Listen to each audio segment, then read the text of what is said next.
Ce ne sont pas nos efforts, mais c'est la grâce de Dieu. Amen. Amen. Soyez reconnaissants chaque fois.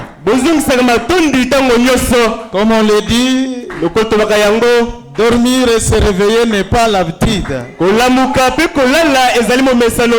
mais c'est toujours la grâce de Dieu. Et surtout pour nous, il nous a accordé la lumière du soir, le message du temps de la fin. Nous sommes les plus heureux. Amen. Amen. Est-ce qu'on peut acclamer encore son nom?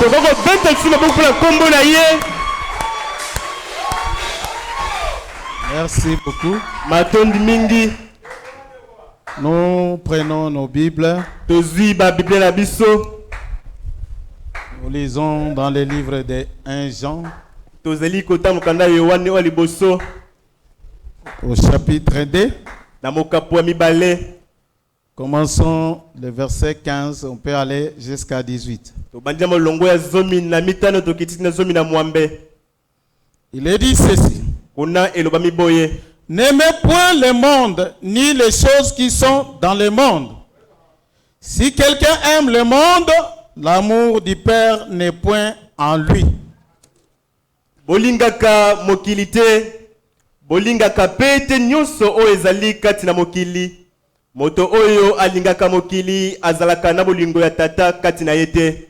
Car tout ce qui est dans le monde, la convoitise de la chair, la convoitise des yeux et l'orgueil de la vie ne vient point du Père, mais vient du monde. Pambate nyonso oyo ezali kati na mokili, lokola baposa mabe ya nzoto, posa makasi ya konduka biloko oyo miso ezali kolula, pe lofundo pona biloko euti na tatate kasi euti na mokili. Et le monde et sa convoitise, plutôt, et le monde passe et sa convoitise aussi. Mais celui qui fait la volonté de Dieu demeure éternellement.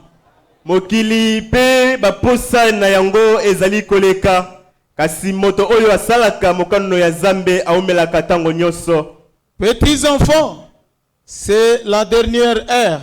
Et comme vous avez appris qu'un antichrist vient, il y a maintenant plusieurs antichrists. Par là, nous connaissons que c'est la dernière ère. Banamike, tokomi na tango ya suka, ndenge kaka boyokaki ete mongune ya Kristo azali koya, nzokande mongune ya Kristo basili koya sikoyo ebele, ndenge wana pe tosengeli koyeba ete tokomi na tango ya suka. C'est mon joyeux service d'offrir en Jésus-Christ, en vivant sacrifice, mon corps et mon esprit. Oui, acceptez.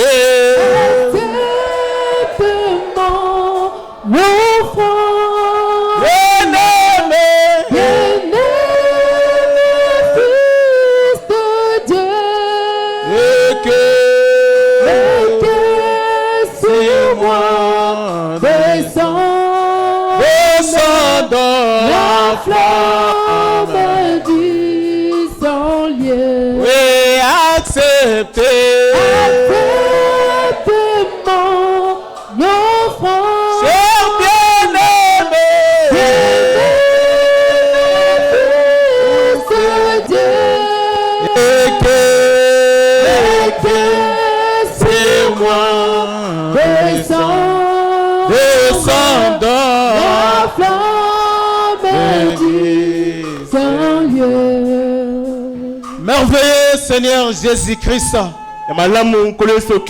l'auteur des Écritures que nous venons de lire. ya makomi tukotanga. Tu es le Dieu des dieux, le roi des rois, le Seigneur des seigneurs. Ozali zambe bazambe mokonzi bakonzi kole bankolo. Nous sommes ceux qui ont trouvé grâce à tes yeux au temps d'histoire, Opesi ngolu na tango ya pokwa. afin que nous puissions vivre dans la lumière du soir. Na tina ete tobika na pole ya pokwa. Nous te disons merci pour cela, Seigneur. Tolobi na yo matundi po yango nkolo. Tu viens de nous dire que nous ne puissions pas aimer le monde et les choses qui sont dans le monde, Otukoloba biso tokolinga biloko ya mokili pe mokili te. car cela ne vient pas de toi. Pamba te yango ezali kouta epai na yo te. Et tu as dit que l'homme ne vivra pas du pain seulement, Oloba pe moto abiyeleli pamba te. mais de toute parole qui sort de la bouche de Dieu. Kasi ya maloba nyonso euta na monoko na Nzambe. Voilà pourquoi, malgré nos faiblesses et tout, Tala ntina ta bolembu na biso pe nyonso. chacun a conjugué ses efforts pour être à cet endroit. Moko na moko asali makasi mpona kozala esika oyo. Et tu as dit que nul ne vient à toi et qu'il puisse rentrer tel qu'il est venu. Pe oloba ete moko te epai na yo mpe azonga lolenge ayaki. Voilà pourquoi, Seigneur, Tala ntina nkolo. je remets tes fils et filles entre tes mains. Napesi bana yo basi mpe mibali na boko na yo. Enseigne-nous par ta parole. Talisa biso na liloba na yo. Conduis-nous, Seigneur. Kamba biso nkolo. Du début jusqu'à la fin, nous nous attendons à toi. Ebandeli nyonso ozali kozela epai na yo. Que les malades soient guéris. Babeli babikisama. Que les problèmes soient résolus. Mikakatano ezali yano. Et que l'honneur et la gloire te reviennent au siècle des siècles. Elokumu mpe nkembo ezongi bikeke na bikeke. Nous nous attendons à toi, Seigneur. Zali kozela epai na yo nkolo. Toute œuvre de l'ennemi, Mosali nyonso ya mbongunia. tout esprit qui ne confesse pas ton saint nom, Molimo nyonso ezali kotatola kombo ya bule te. nous les chassons au nom de Jésus-Christ. Tobengani yango na kombo na Yesu Kristo. Mais que le Saint-Esprit puisse prendre la prééminence, Kasi molimo nsantu ezwa esika liboso. nous conduire du début jusqu'à la fin. Ekamba ebandeli kino suka. Au nom de Jésus, Na kombo na Yesu. ainsi nous t'avons demandé. Bonde tosengi. Amen. Amen. Je vous salue tous par le précieux nom de notre Seigneur Jésus-Christ. Napesi bino baso mboti na kombo motu ya nkolo Yesu Kristo na biso. Je crois que vous vous portez bien. Na banzi tozali malamu. Amen. Amen.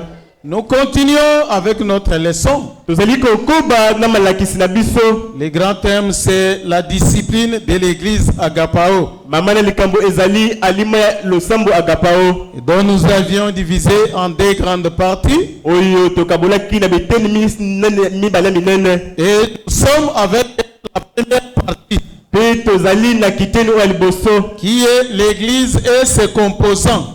Oyo ezali losambo pe biloko ezali kosala yango. Et nous avons commencé à étudier cela. Tobandaki koyekola yango. Le premier point était les membres de l'église. Litola liboso ezalaki bindama ya losambo. Le second point, c'est les offices dans l'église. Oyo mibale ezali misala kati na losambo. Et le troisième point, c'était l'église elle-même. Pe oyo ya misato losambo yango moko. Quatrième point, c'était les bases de notre doctrine. Oyo mine ezali malakisa moboko ya malakisi na biso.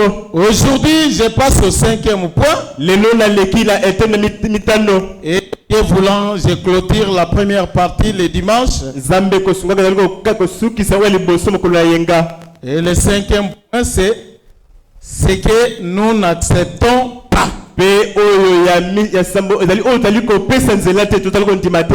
Le sixième point sera le mariage. Oyo ya motoba nde kozala libala. Nous avions lu la fois passée dans la Bible. Totangaki mbala eleki kati na Biblia. L'apôtre Paul nous dit que nous sommes une race élue. Paul azali komisa biso te tozali momboto oyo eponama. Un sacerdoce royal. Bozambe oyo ya bokonzi. Une nation sainte. Ekulu ya bule. Un peuple mis à part. Libuta oyo echami na pembeni. Est-ce que vous comprenez? Bozali kososola. Ce sont les qualifications qu'il donne à cette église. Ezali biloko eli kotalisa ndeli kopesa losambo wana. L'église qui est l'épouse de Christ. Eklise ya oyo ezali mwasi libala ya Kristo. Il dit que vous qui autrefois, alobite bino yo mbala mutakala. Vous n'étiez pas un peuple de Dieu. Bozalaki libuta na Nzambe te. Et qui maintenant est devenu le peuple de Dieu. Autrefois, vous n'aviez pas obtenu miséricorde.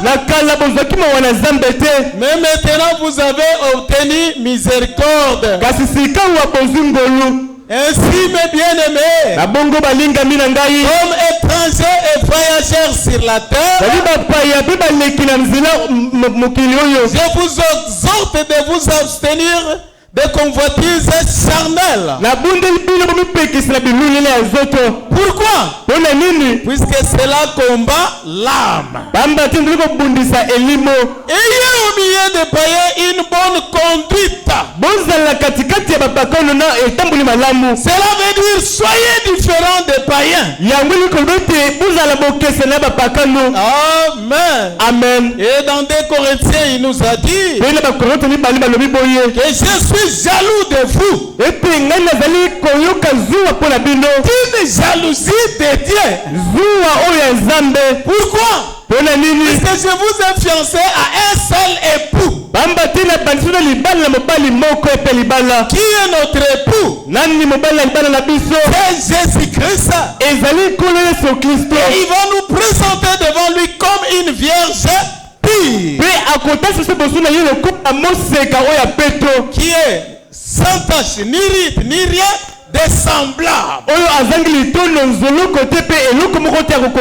C'est pourquoi nous vous enseignons ce que votre époux n'accepte pas.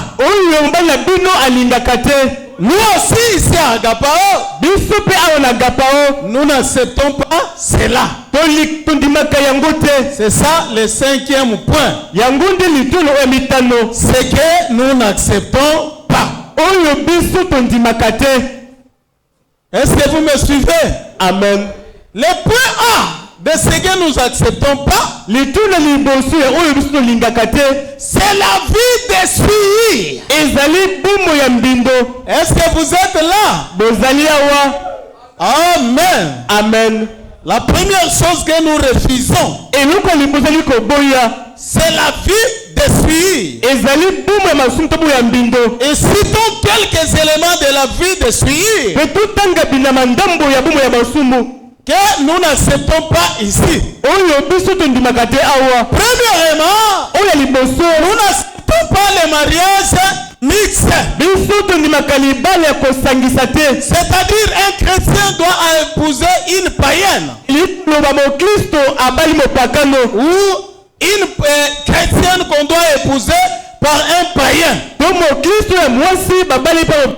Lorsqu'un frère commence à vivre avec une païenne, il y a une sanction qui tombe. Et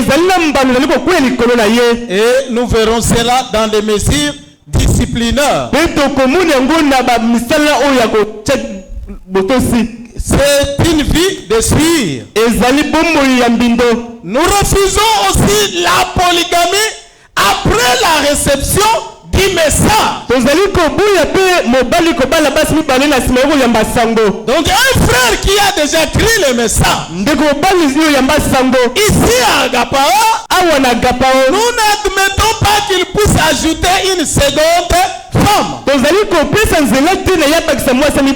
Puisque nous sommes contre la polygamie. C'est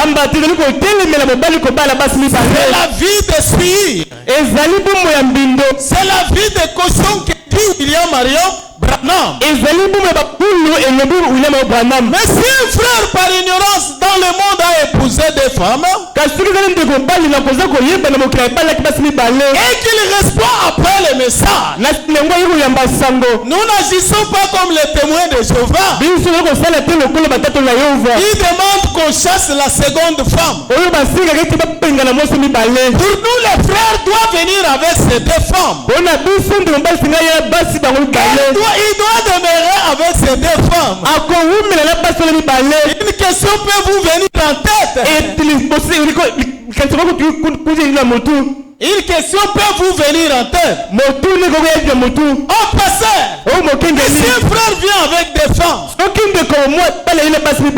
qu'il veut mettre sa vie en ordre, il va se faire le mariage avec quelle femme? Amen. Amen. Il doit faire le mariage avec ses deux femmes. Ah, là, ça devient encore plus dur. Mais ce n'était pas dans l'ordre du jour. Mais je disais que la polygamie, après la connaissance du message, nous classons ça parmi la vie de suivre. Et nous n'acceptons pas ça ici à Agapao. Nous n'acceptons pas les divorces sans cause valable. Amen. Amen. Un frère ou une sœur qui est déjà marié, mais après, ça un motif valable, oh, la femme ne prépare pas bien, oh, la femme n'est pas polie, il veut divorcer avec cette femme. Quand un frère prend cela comme argument, ce n'est pas un motif valable de divorce. Et ce frère n'aura pas sa place ici à Agapao. Il aura un problème jusqu'à ce qu'il va quitter l'église. L'unique cause pour laquelle on peut faire le divorce, c'est l'adultère. Lorsqu'un frère surprend sa femme en flagrance d'adultère, pas les soupçons. On avait vu qu'elle est entrée dans l'hôtel. Ce n'est pas ça. Il doit y avoir des preuves de flagrance qui montrent qu'il a vécu avec un autre mari. À ce moment-là, on peut accepter le divorce et les frères peuvent se remarier. Amen. Amen. Est-ce que vous me suivez bien? Mais c'est le sœur. Les divorces n'existent pas. Le frère est tombé avec une autre femme. Moi, je dois quitter ce mariage. Non. Ça n'existe pas. Est-ce que vous êtes d'accord avec moi? Nous vous enseignons. Tout ce que je donne, c'est à la lumière de la parole. Nous n'acceptons pas le divorce sans motif valable. Nous n'acceptons pas le mariage libre après la connaissance de la parole. Donc un frère qui est jeune frère, qui n'a pas qui a reçu déjà le message, maintenant accepte de vivre avec une femme qui n'est pas sa femme. Une femme qui n'a pas épousé. Nous n'acceptons pas cela. Voilà pourquoi, comme nous le verrons dans les mariages, quand un frère prend déjà sa fiancée comme sa femme, il la ramène. Ils n'auront pas de place ici à Agapao jusqu'à ce qu'on aura versé la dot et qu'elle deviendra sa femme. Et puis leur mariage ne sera pas béni à la chair, ça sera béni au bureau. Ça c'est la discipline de l'église Agapao. Donc nous n'acceptons pas le mariage libre. Vous n'avez pas mis la femme en valeur et vous commencez à vivre avec elle. Et si le message vous a attrapé dans cet état, kasi soki sango kutu na lolenge wana vous serez avec nous. okozala longo na biso. Mais la prédication va vous sanctionner jusqu'à ce que vous puissiez mettre votre vie en ordre. kasi litiya ekokwesaka yo ntango nyonso kini yo kobongisa bomoi na yo. Nous refusons la vie d'adultère tozali kobuya bomoi oyo ya ekobo ou la fornication pour la jeunesse. to ekobo mpo na bilenge. Les frères doivent être chastes ndeko mobali esengeli ozala oyo eyebi mwasi te, et la sœur doit être vierge. pe ndeko mwasi oyo eyebi mobali te. Vous devrez demeurer comme ça. esengeli kohumela lolenge wana. Ne vivez pas la vie de suivre. bobika bomoi ya mbindo te. Amen. Amen. Nous n'acceptons pas toutes ces choses. tondimaka makambo wana nyonso te. Et ici à Agapao, pe awa na agapao nous refusons toutes les relations malpropres. biso tozali kobuya baboyokani nyonso ezali malamu te. Est-ce que vous me suivez?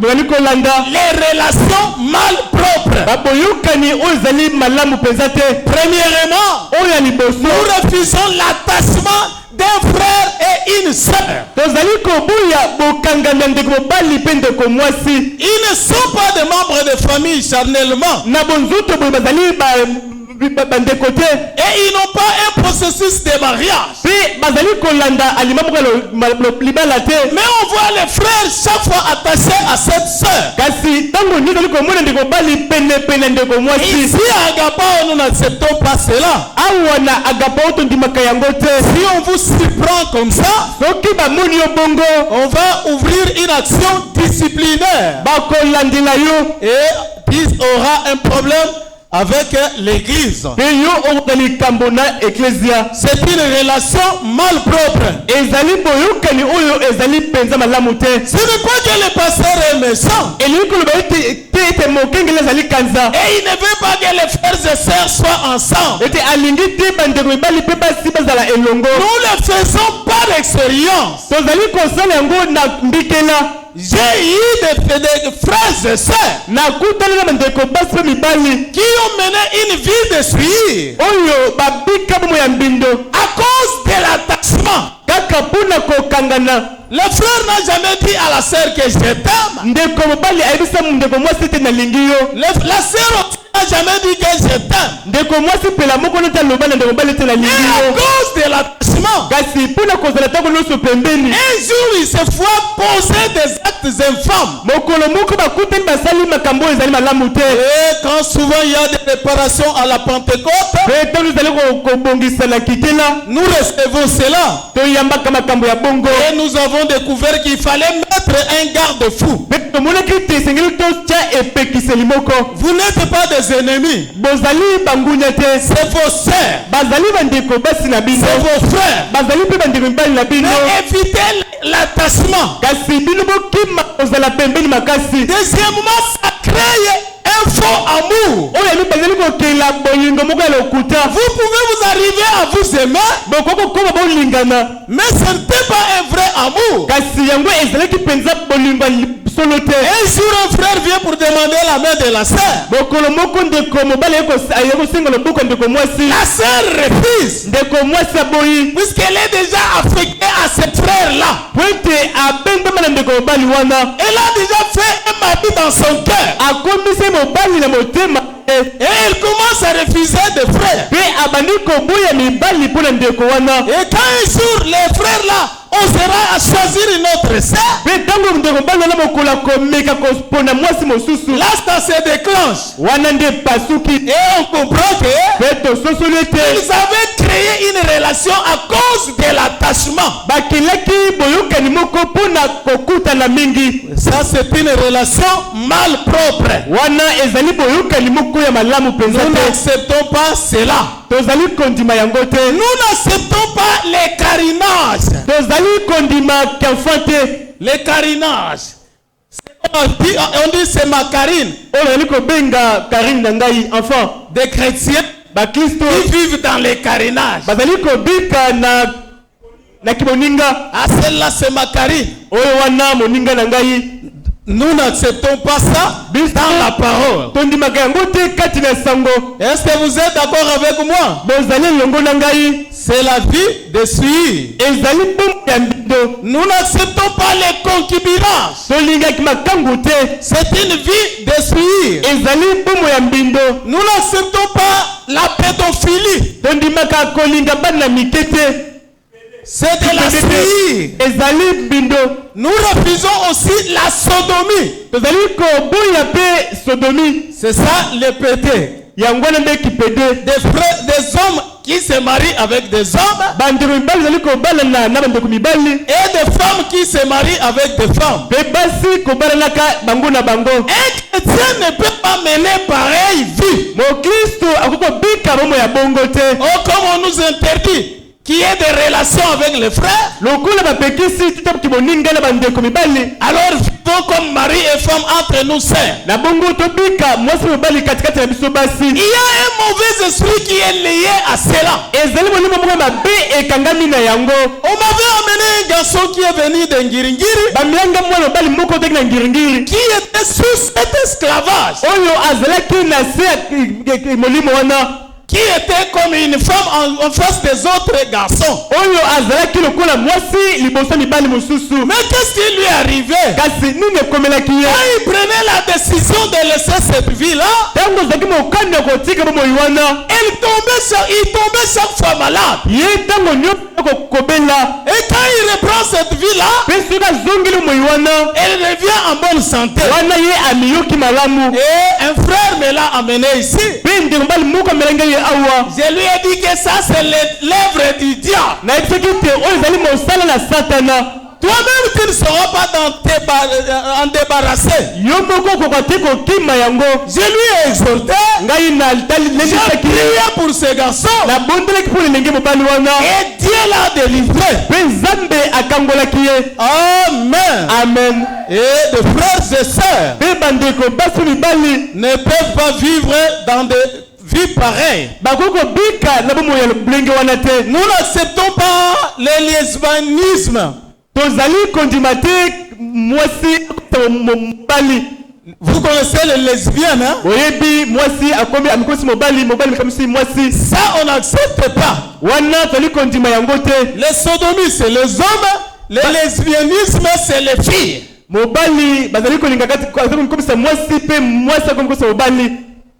Ça existe. Ça crée des fois aussi des guerres. Une fille qui tape une autre fille. Oh, c'est quoi? Oh, Nini. Oh, et la tape, c'est sa femme. Oh, une femme avec une autre femme qui est sa femme. C'est la pire perversion. Et cela est venu de l'enfer. Toutes ces choses-là, ce sont des vies de suivre. Et un chrétien ou une chrétienne ne peut pas s'intégrer dans ces choses. Nous passons au point B. Des choses que nous n'acceptons pas. Le point B c'est la mondanité. Agapao n'accepte pas la mondanité. Qu'est-ce qu'on sous-entend par la mondanité? Est-ce que vous me suivez? Amen. Nous commençons avec les frères. La mondanité, c'est les frères. Qu'est-ce que nous appelons la mondanité? Port des culottes. Est-ce que vous me suivez? Amen. Un frère n'est pas censé porter une culotte. Quand vous lisez la bossure éternelle de Satan, la culotte est appelée les sous-vêtements de de la femme. Kilote la bengi yango elamba ya kati ya mwasi. Ce sont nos sœurs Ezali nde bandeko basi qui doivent mettre cette culotte à l'intérieur de leur jupe. esengeli bango kotia kilote na kati ya jipe na bango, Ou bien la jupette, ou bien la culotte. to atie jipe to pe atie kilote. Avec les sœurs, c'est en ordre. Na bandeko basi eko kosalema. Mais chez les frères, nous ne portons pas des culottes. Kasi ebe bandeko mibali tozali kolata kilote te. Deuxièmement, Wa mibale le port de cinglé en public. kolata sengli na miso ya bato. Même dans ta propre maison. Ata na ndako na yo Oh moko. non, je reçois un peu de l'air. Pe nzali koyoka momo pe. Et puis là au salon. Pe ovandi na Alors salon. que les filles et garçons entrent dans votre maison. Na tango basi pe mibali kokota na ndako na yo. Un frère du message Ndeko mobali kati na sango. ne peut pas se laisser dans des pareilles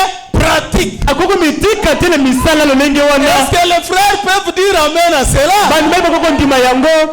Amen. Amen. Si frère Branham dit ceci, Sundo bana balubi boye. si vous dites qu'il fait très chaud, Siko libete molunge ezali makasi.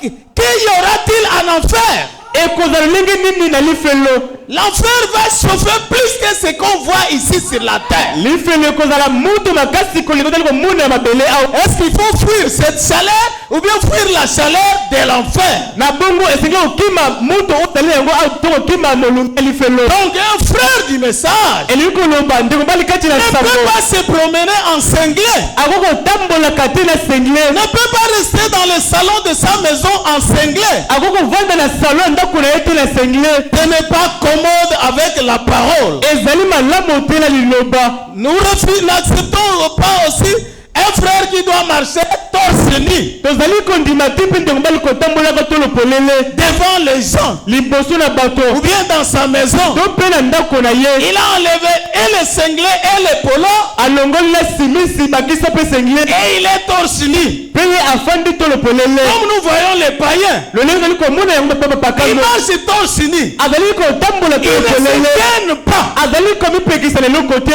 Pourquoi? mpo na Il n'y nini a rien en lui qui puisse lui condamner. eloko ezali te kati na ye kokokweyisa ye. Amen. Amen. Mais un enfant de Dieu, kasi mwana na nzambe sa propre conscience boyebi na ye ka boko peut le condamner quand il marche comme ça. ekokopekisa ntango azali kotambola Il lolenge ne wana. saura pas sortir comme ça, torse nu en face des gens. akoka kobima te to lopolele biso na bato Même en face des frères. ata liboso bandeko mibali.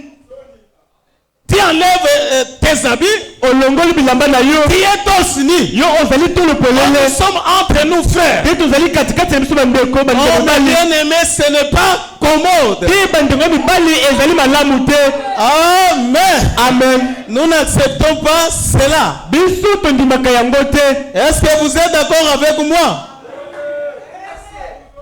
Amen. Amen. Vous n'êtes pas d'accord? bondimi yango te. Vous devrez être d'accord. esengeli na bino bondima yango Puisque vous avez accepté le message. pamba te bondima sango. C'est comme ça que nous qu'on a grandi. bongo nde biso tokola. Amen. Amen. Moi j'ai reçu le message en deuxième CO. ngai na yamba sango na kelasi ya 10e CO. J'étais un gosse. nazalaki mwana moke. Et dès ce moment-là, pe uta ntango wana je ne peux pas me laisser torse nu. nakoko mitika to lolele te. Amen. Amen. C'est la mondanité. ezali kimokili. Qu'est-ce que nous refusons encore? nini ezali kobuya lisusu. La pratique de tout sport. kosala masano nyonso ya ndembo. Non, le sport, pas ndembo seulement. Tout sport. sport nyonso. Que ce soit le karaté. ezala koyikola makofi. On ne peut pas avoir un frère qui est karatéka. tokokozala ndeko mbali te abeta tout. Est-ce que vous me suivez? bozali Même les box. ata makofi. On ne peut pas avoir un frère boxeur. tokozala ndeko mbali te ametre na makofi. Même les catch. atako bakatch. On ne peut pas avoir un frère catcheur. tokozala ndeko mbali te katcher. Même les xidoka. ataki jidoka Que ce soit jujitsu. Que ce soit le football. Non, on ne peut pas avoir des frères joueurs de football. Même le handball. Que ce soit le tennis. Tous les sports là, nous ne le faisons pas. Pourquoi? C'est la mondanité. Mais notez bien, la gymnastique ou l'éducation physique n'est pas interdite. Est-ce que vous me suivez? Amen. Mais dans tous les sports, il y a un esprit de compétition. Donc on veut voir qui va réussir. C'est ça la compétition. Et c'est ça les mauvais esprits que nous n'acceptons pas. Amen. Amen. Nous n'acceptons pas cela. Des frères sportifs ne peuvent pas exister dans le message. Nous n'acceptons pas toute boisson enivrante.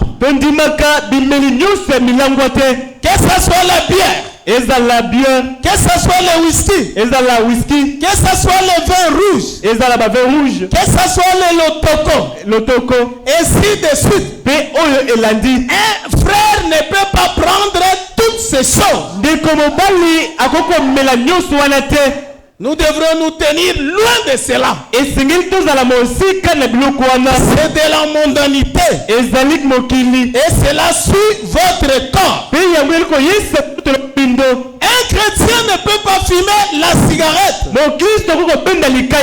ni chiquer le tabac. Est-ce que vous êtes d'accord avec moi? Amen. S'il y a un frère qui chiquait, allez jeter cette petite bouteille-là. Ce n'est pas pour les enfants de Dieu. Oh, le médecin m'a dit de faire ça. Un médecin qui va te prescrire cela n'est pas un bon médecin. Puisque cela est nuisible même à la santé. Celui qui chique, il finit par perdre la voix nasale.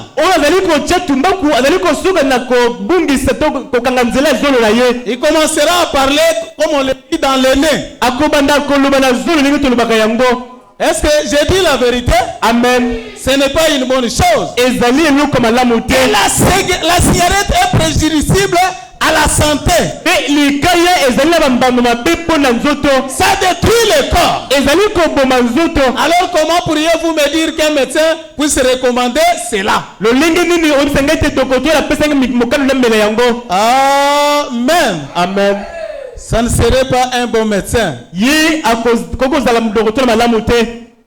Est-ce que vous me suivez? Amen. Un frère du message ne peut pas porter des pantalons avec des fantaisies. Des fantaisies. C'est ce qu'on appelle le look. Est-ce que vous connaissez cela? Un pantalon qu'on a ajouté des choses ou bien qu'on a déchiré. Un chrétien ne peut pas porter cela. Un chrétien ne peut pas marcher en taille basse. Amen. Ou comme on l'appelle bas-fesse. Non, frère. On est des chrétiens. Est-ce que vous me suivez? Amen. N'imitez pas les morts. Même des pantalons donki. Un frère qui porte les pantalons ici et tous les chaussettes dehors. Ça c'est surtout les frères musiciens. Amen. Amen. La Bible dit, imitez ceux qui vous enseignent la parole. Amen. Vous m'avez déjà vu un pantalon ici. Les chaussettes dehors. Or à notre époque, quand vous portez ça, on va vous aider. Mais aujourd'hui, on accepte ça. Et mon frère dit mais ça. Ils sont fiers d'imiter cela. Au lieu que le monde puisse nous imiter, c'est nous qui imitons le monde. Peut-être que je peux jeter des fleurs chez les sœurs. Vous savez aujourd'hui, même dans le monde, on cherche une robe qui couvre tout le corps. Est-ce que j'ai dit la vérité? Même les habits qu'on vend là-bas, des habits qui coûtent cher, des habits de valeur, vous direz qu'on a conçu ça pour nos sœurs. Et les païens commencent à imiter nos sœurs. Vous pouvez dire, sœurs, que Dieu vous bénisse. Elle vous regarde. Quand vous allez vous approcher, elle a des vis aux oreilles. Et elle a des vernis. Mais sa robe est ample. Ça descend jusqu'aux chevilles. Que le Seigneur puisse bénir nos sœurs. Mais qu'est-ce qui ne va pas avec nous les frères? C'est nous qu'on influence par le monde. Nous n'acceptons pas ça. Imitez ceux qui prêchent la parole. Voilà nos frères qui sont ici. Ils s'habillent bien. Ils sont modèles dans leur accoutrement. Et moi-même, pasteur, n'en parlons pas. Je ne suis pas dans ces histoires-là de fantaisie. Amen. Amen. Nous sommes des chrétiens. Nous devrons vivre comme des chrétiens. Ça, c'est la mondanité chez les frères. Passons pour les sœurs. La mondanité chez les sœurs. Le premier point, c'est le maquillage. Nos sœurs ne peuvent pas se maquiller. Est-ce que j'ai dit la vérité? Le maquillage c'est quoi? Les rouges à lèvres c'est le maquillage. Est-ce que c'est la vérité? Amen. Les fonds de teint, c'est le maquillage. Les crayons de beauté, c'est le maquillage. Les mascaras, c'est le maquillage. Est-ce que ça, j'ai dit la vérité? Les cils artificiels, ça ne rend même pas belle. Je ne sais pas s'il y a un homme qui peut voir que la femme qui a agité des cils est belle. Pour moi, elle paraît comme un hibou. Je vous dis la vérité. Ça ne rend même pas belle. Et une chrétienne ne peut pas mettre des cils artificiels. Une sœur ne peut pas ajouter des ongles. Tout ça c'est la tentative de corriger Dieu. Est-ce que j'ai dit la vérité? Amen. On ne peut pas accepter cela. Une chrétienne ne peut pas mettre les vernis ou les bases. Mais si on faisait un tour même ce soir, il y en a qui ont mis les bases. Ce n'est pas propre. ezali petote. Tu donnes ton pied à un païen. Opesi lokolo yeba pakano. Il te touche comme il veut. Azali ko sim yango penza lingi ya Il liki. te range les ongles. Azali ko bongisa mazaka. Puis il va mettre les bases ou la base. Puis ache base likolo ya mazaka. Non. Nettoyez vous-même vos ongles. Bino moko bo bongisa mazaka na bino. Soyez propres, c'est tout. Zala peto esuki wana. N'ajoutez rien. Kobakise lokote. C'est la mondanité. Yango ezali kimokili. Est-ce que les sœurs peuvent dire amen à cela? Bandeko basi kondima iyo na yango. Nous ne mettons pas cela. To chaka yango te. Nous refusons aussi les bords des mèches. Tozali ko plante. Tozali ko buya pe ko lata ba mèche to pe plante. Sans cause valable. Kozanga tina moko ya malamu. Vous n'avez pas de chip de cheveux. Yo obungisa suki na yo te. Tes cheveux sont intacts. Suki na yo ezali penza malamu. Au lieu de soigner vos cheveux, na esika yo kobongisa suki na yo, vous négligez vos cheveux pour ajouter seulement. Yo ozali ka ko chola suki na yo pour kobakisa kaka. Mais à cette période où nous sommes, kasi na etine tango tozali jusqu'à nouvel ordre, kino bakobongisa makambo, même ceux qui ont perdu leurs cheveux, ata bato babongisa suki na bango, n'ont pas ce droit d'ajouter les plantes ou les mèches. Bazali bakoki te ya kobakisa plante to pe mèche. Quand on les permet à ceux-là qui manquent les cheveux, c'est tout le monde a tentative de les imiter. Or, Frère Branham a dit, si on vous a imputé les bras, tu peux acheter les bras artificiels. Prenez que vous avez honte de marcher avec une extrémité de main. Tu peux ajouter cela. Tu as perdu une dent. Tu peux ajouter une dent artificielle. Ainsi de suite. Et le même frère Branham dit, malgré que Dieu ajoute cela,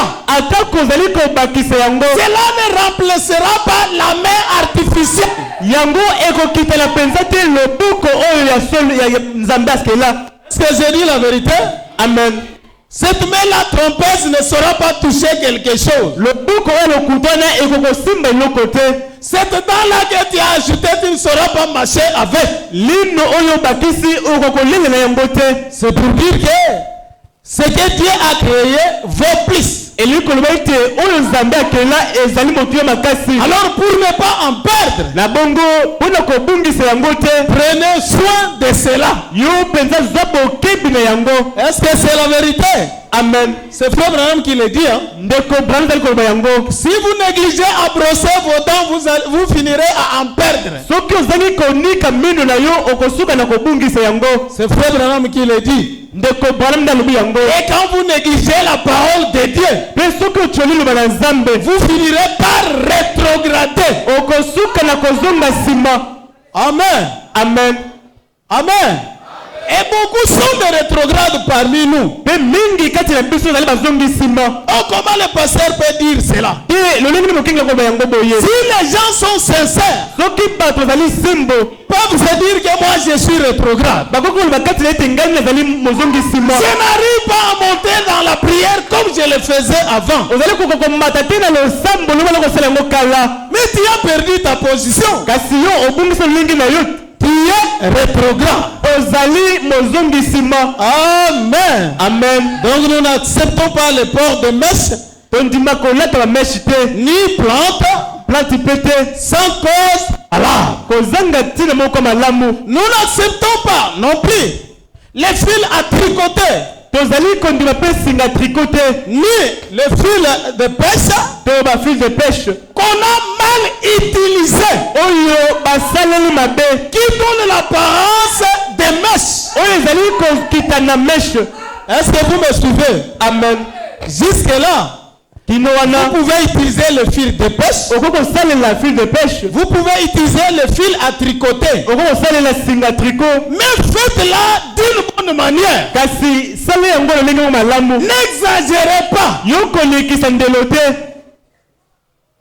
Est-ce que vous me suivez?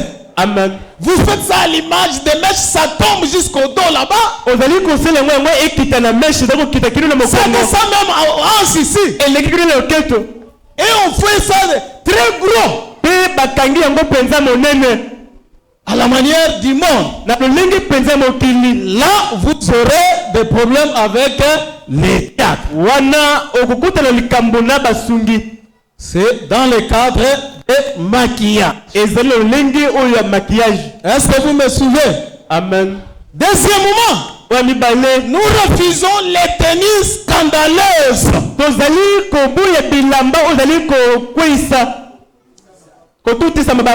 Amen. Amen. Les tenues scandaleuses.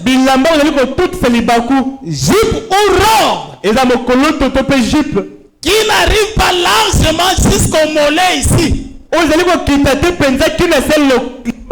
Votre jupe ou votre robe doit couvrir les mollets ici.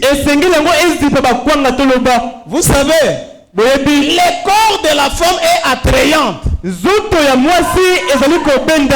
Est-ce que j'ai dit la vérité? Amen. Vous pouvez négliger ça, mais c'est attrayant. C'est pourquoi nos sœurs doivent avoir des jupes qui dépassent largement les genoux. Donc ça recouvre les mollets. Si c'est possible, que cela arrive jusqu'aux chevilles. Comment on appelle ça? Des robes de Shekinah. Ça balaye un peu la terre. Ce n'est pas un péché. Nous vous voyons porter cela le jour de votre mariage. Votre robe là de mariage. Cela est très ample. Pourquoi ne pas porter des habits amples? Amen. Amen. Il faut que vos jupes et vos robes couvrent les mollets. Nous refusons aussi tout habit transparent. C'est qu'on dit quitte la porte. Quand vous voulez entrer à la porte, on voit déjà vos cuisses. On voit votre sous-vêtement. Pourquoi? Puisque cette jupe ou cette robe est transparente. En réalité, une fille qui se respecte ne peut pas manquer une jupette ou une culotte à l'intérieur. Moi, mon épouse entraîne les enfants dès les bas âges. Depuis les bas âges. Et depuis qu'ils ont commencé à fréquenter l'école maternelle, nos fillettes portent toujours des culottes à l'intérieur. Même à cet âge, elle ne peut pas sortir sans culotte à l'intérieur. Amen. Amen. Amen. C'est trop dur, hein? Oh. Ce n'est pas dur. Vous êtes les sœurs du message. Paul a dit qu'il a la jalousie de Dieu à cause de vous. Mupagano moko boyake no lula sœur na biso puisque atikaki ba mole libanda to alate lamba izomon sanakati. Ah, ce n'est pas valable. Vous êtes les filles des rois des rois. Vous êtes des princesses. Est-ce que j'ai dit la vérité? Vous êtes des princesses. Vous devrez couvrir bien votre corps. Pas de tenue transparente. Est-ce que vous êtes d'accord avec moi? Amen. Nous refusons aussi toute tenue qui dessine le corps. Ça vous sert, même si cela est long. Mais cette jupe-là que je n'aime pas, comment on appelle ça? Bazoka. Hein?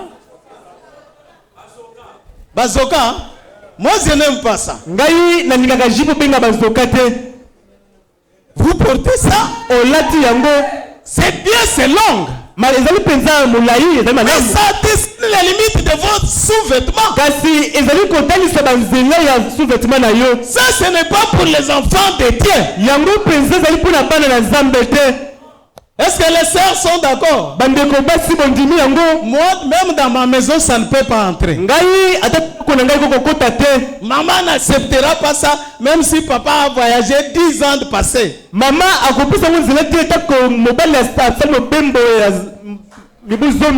Amen. Amen. Nous refusons ça. Ah, ma jupe est longue. Mais pourquoi on m'a chassé? Regarde toi-même, ma jupe est longue. Sœur, est-ce que tu ne regardes pas toi-même? Où est les mains? Vous les diables, vous ne m'aimez pas. Amen. Amen. Marche avec la discipline et tu seras tranquille. Nous n'acceptons pas les habits qui montrent la forme du corps. Est-ce que vous me suivez? Amen. Nous n'acceptons pas des camisoles qui ont des manches courtes. Des camisoles, libaya. Tu as cousu toi-même les camisoles. Mais quand tu lèves la main, on voit déjà sous les aisselles. Nous refusons ça. Nous refusons les robes cinglées. On laisse seulement comme ça. Et tu marches. Une sœur ne peut pas sortir comme ça. Est-ce que vous êtes d'accord avec moi? Amen. Vous ne pouvez pas porter ce qu'on appelle Buka Mapeka. Ça coupe seulement comme ça. Les bases de seins ici, ça se fait voir. Vos épaules se font voir. Et je vois les filles du monde sont fières comme ça. Moi, je vois qu'elles sont très sales. Amen. Amen. Nous n'acceptons pas ça. Est-ce que vous êtes d'accord avec moi? Amen. Nous n'acceptons pas cela. Nous n'acceptons pas ces robes-là. Même nance tout. Les modèles là nance tout. Ça presse les seins. Ça gonfle ici les seins. C'est nance tout, nance tout. Ce n'est pas pour les chrétiens. Est-ce que les sœurs sont d'accord avec moi? Nous refusons les nance-tout. Nous refusons les doni. Moi, je ne comprends pas. C'est comme si le monde tente à vendre le corps de la femme. On veut déshabiller la femme. On n'a jamais vu un habit d'un homme qu'on appelle Doni. Mais la femme est emportée par mouvement. Même ce qui expose son corps. Je ne dis pas nos sœurs, mais les femmes, les païens. Des fois, ils exposent leur abdomen dehors. Et elle n'en fait pas un problème. Elle marche calmement. Non, non, non. C'est pourquoi Dieu doit être en colère avec ce monde. Amen. Amen. Et nos sœurs ne doivent pas porter des habillements d'hommes. On ne peut pas voir une sœur en pantalon. Oh non, c'est le couture d'âme. Bon, où sont les jupes des garçons? Il n'y a que des pantalons de femmes. Et pourquoi pas des jupes aussi des hommes?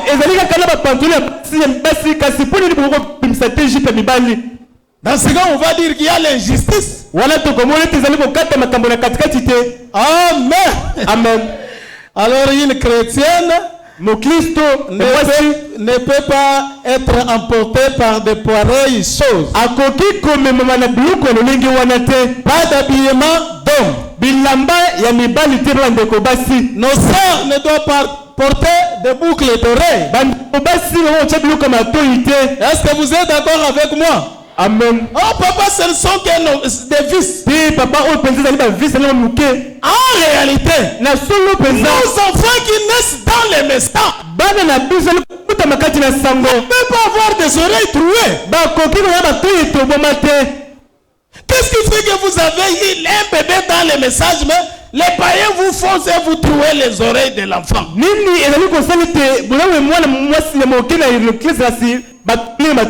Oh non, il faut qu'il y ait la différence avec les hommes. Et c'est seulement les oreilles trouées qui vont nous différencier. Dieu nous a créés différemment. Nous les hommes, nous sommes en forme de verre renversé. Ici on est gros à la poitrine. Et nous sommes minces. Mais c'est le contraire des femmes. Femme ici elle est mince. Et elle est large. Amen. Amen. Amen. Donc nous avons la forme de verre. Mais la femme a la forme de verre renversée. C'est pourquoi quand une femme gonfle la poitrine, il marche comme un homme comme ça. Et on hanche ici mince. Ça, ce n'est pas une femme. Est-ce que j'ai dit la vérité? Amen. Ah, c'est comme ça que Dieu nous a créés. Je ne pense pas avoir dit des bêtises là-dessus. Amen. Amen. Donc nous ne portons pas, nos sœurs ne doivent pas porter des boucles d'oreilles. Elles ne pouvaient pas porter des chaînettes. Est-ce que vous êtes d'accord avec moi? Amen. C'est prohibé dans les messages. Nous refusons aussi des robes et des jupes qui ont des fentes qui ne sont pas protégées.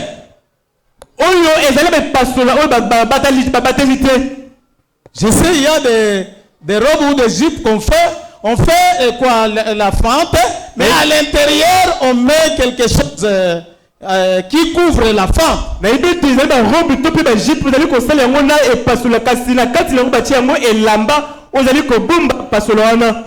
tu es notre sœur. La fente monte et ça dépasse les genoux ici. On voit tes cuisses ici. Oh, ça fait quoi? Ça fait quoi? Il y a quelque chose qui ne va pas en toi. Et ce qui ne va pas, tu manques le Saint-Esprit. Oh, moi, ça ne me fait rien quand je marche comme ça. Non. Ça, ce n'est pas commode aux filles de Dieu. Amen. Amen. Amen. Nos sœurs ne doivent pas porter de pareilles tenues. Notez bien. Seule une femme mariée avec l'autorisation de son mari, pe na mboko mobali na ye qui peut porter un collier au cou. oyo ako lata liyaka ya kingo. Amen. Une femme mariée, Mwasi oyo babala et avec l'accord ou les demandes de son mari. pe na bosenga to kondimisa mobali na ye. Ça, Frère Branham en parle. Wana ndeko Branham azali kolobela yango. Mais si vous ne mettez pas ça, vous ne perdez rien. Pe soki puti yango te obungisi eloko te. Moi, je crois que nos sœurs sont plus jolies que les filles du monde. Ngai na ndimi ete bandeko basi na biso bonzenga makasi koleka basi ya mokili. Sœurs, je dis la vérité. Ndeko na biso lo. Vous ne savez pas comment les païens pensent épouser des filles branhamistes. Boyebaka tu ndenge nini bapakolo mibali balika kobala bandeko basi kati na Branham.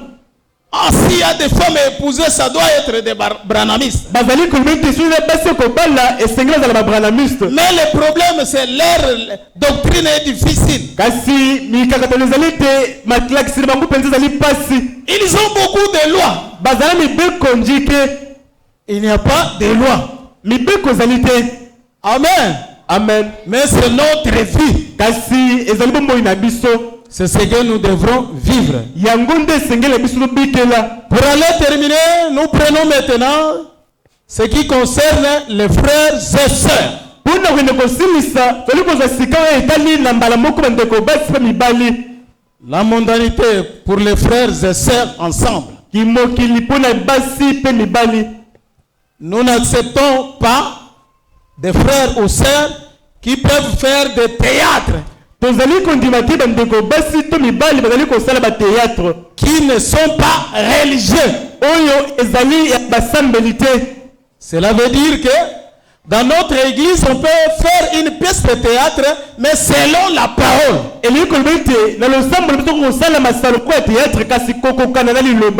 on ne peut pas faire une pièce de théâtre comme le monde. Ce sont des choses sales. Est-ce que vous me suivez? Amen. Et nous aussi, dans la parole de Dieu, on ne peut pas avoir des comédiens ou des comédiennes. Quand les frères arrivent, on ne fait que rire. Il dit que des choses pour rire.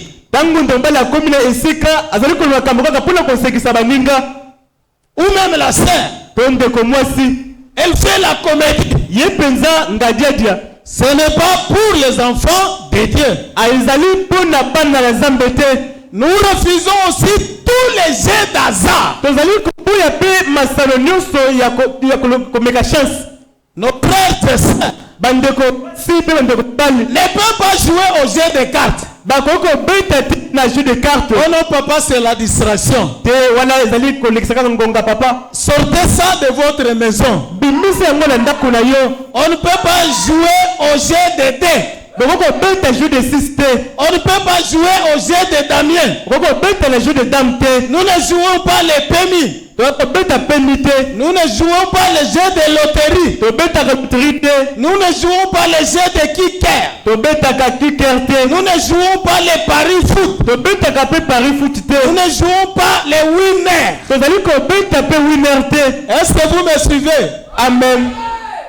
Semble-t-il qu'il y a des frères, il part au coin là, il va jouer les winners ou paris foot ou quoi.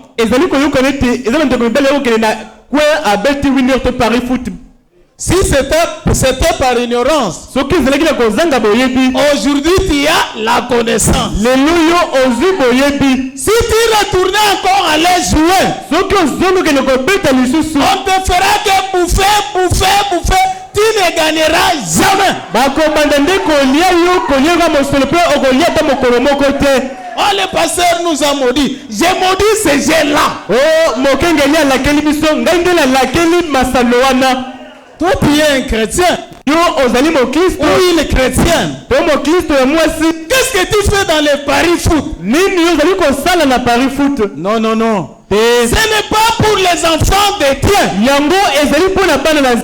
Ici à Agapao, nous refusons cela. Est-ce que vous êtes d'accord avec moi? Mais une chose que je voudrais éclairer, kasi eloko moni ko pesa pole c'est le DV loterie. ezali DV loterie. Nous avons essayé de faire des investigations To merabe no ko luka boyebi ko tala yango. et nous avons découvert que ce n'était pas des jeux d'hasard. Pe to miko so le test alaki ko meka chasité. Est-ce que vous me suivez? Amen. C'est puisque là, en Canada surtout, Bamba te kuna na Canada ko leka mingi. on construit de nouvelles villes Bazali ko tonga bingumba ya sika. qui sont inhabitées. Obiyo bato bazali te. Il y a aussi des usines qui sont dans ces villes-là Ezali pe na ba izini ezali na ba ngumba wana. et on cherche les gens qui doivent aller vivre là-bas. Bazali ko luka bato ndeba kende ko pika kuna. Si on disait que celui qui veut venir puisse venir, Soki balobi te oyo ali ko ya koto yo aya na ye. là on va ramasser n'importe quel type d'eau. Wana kama ezali babeka kozwa moto lo ndenge nyonso. C'est pourquoi Kasi talatina on demande de passer par ces jeux-là. bazali ko luka bato balika na nzela masalo wana.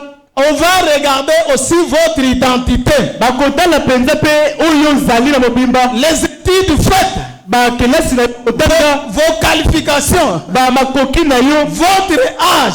mobu na yo. C'est pourquoi on cherche aussi qu'on puisse améliorer la photo. Talatina bazali ko luka pe ba ko bongisa elilingi na yo. Mais ce n'est pas un jeu d'hasard. Kasi ezali jeu d'hasard te.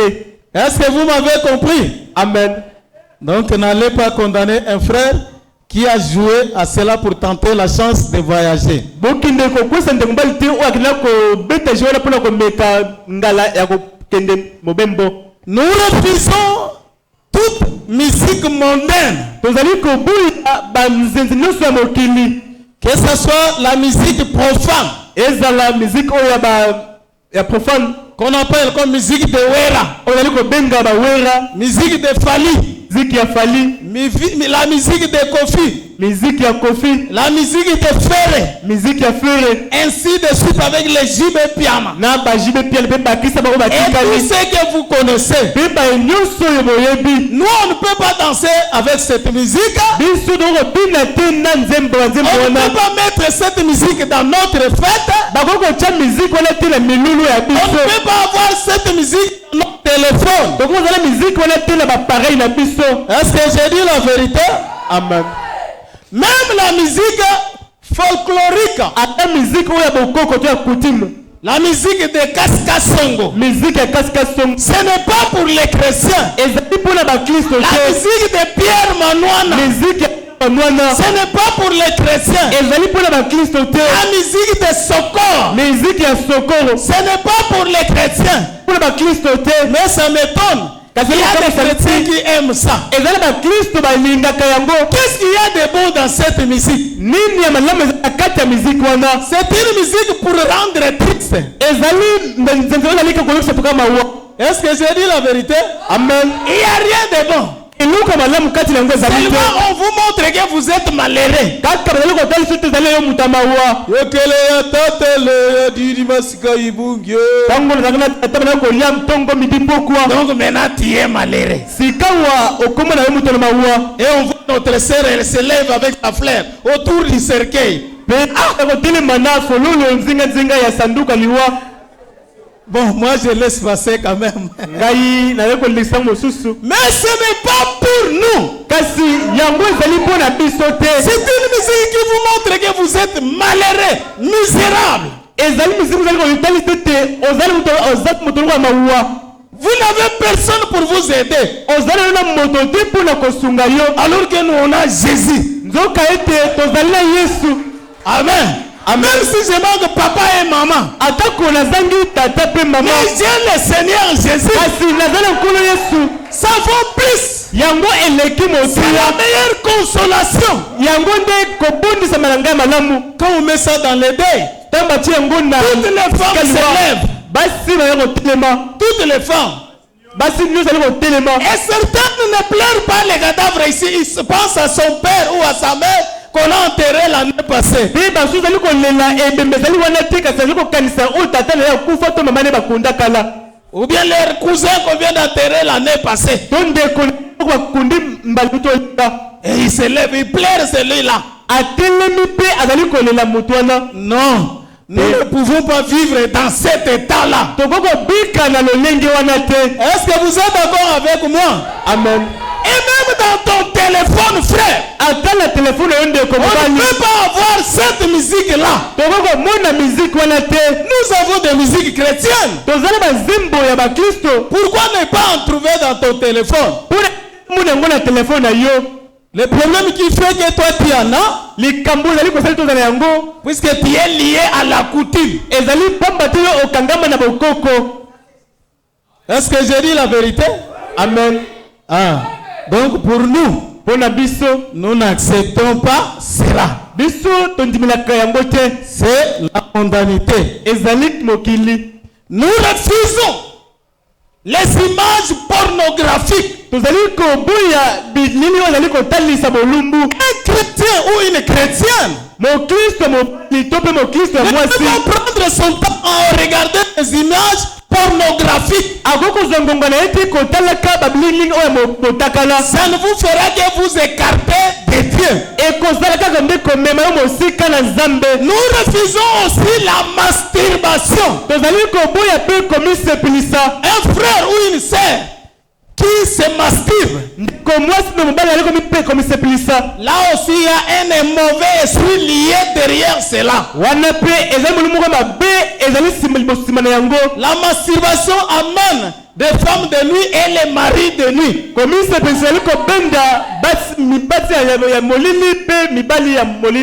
Tenez-vous loin de ces choses-là. Amen. Amen. Nous refusons toutes ces choses. Et nous vous mettons en garde avec votre téléphone. C'est votre téléphone. Et sache que tu es accompagné d'un mauvais esprit dans ce téléphone. Est-ce qu'on peut dire amen à cela? Surtout les téléphones Android. Le téléphone en soi n'a pas de problème. Mais là-dedans,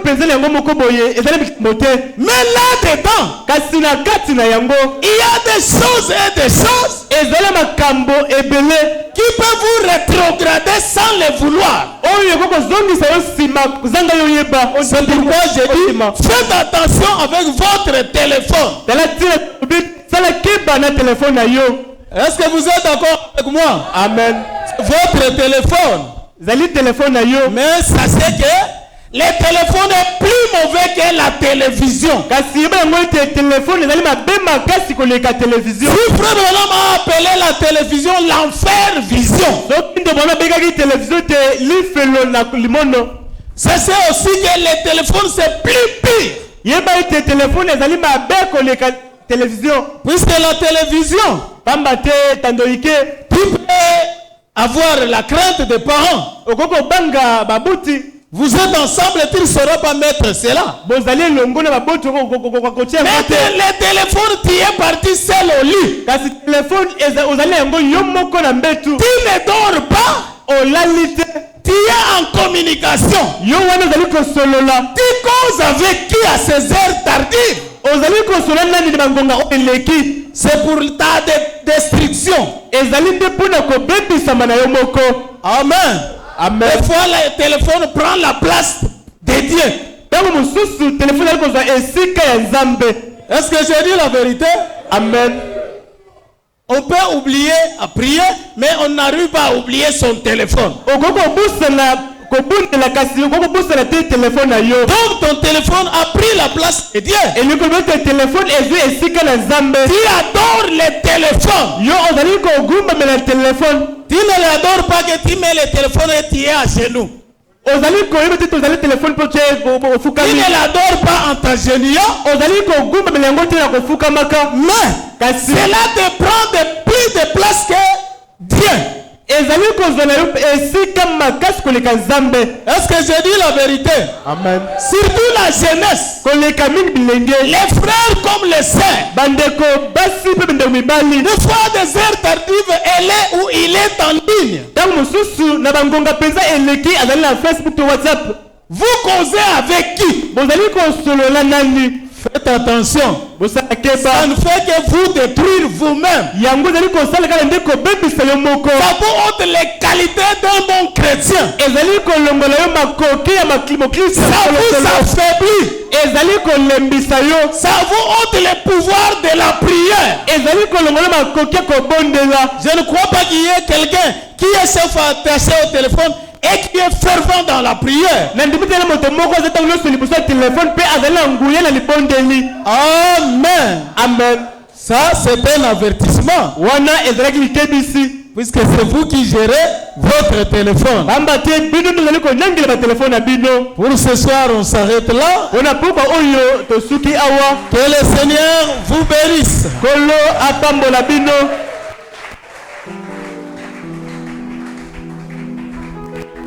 Vous allez vous lever pour la prière bokotelema mpona libondeli et nous cédons la place au conducteur.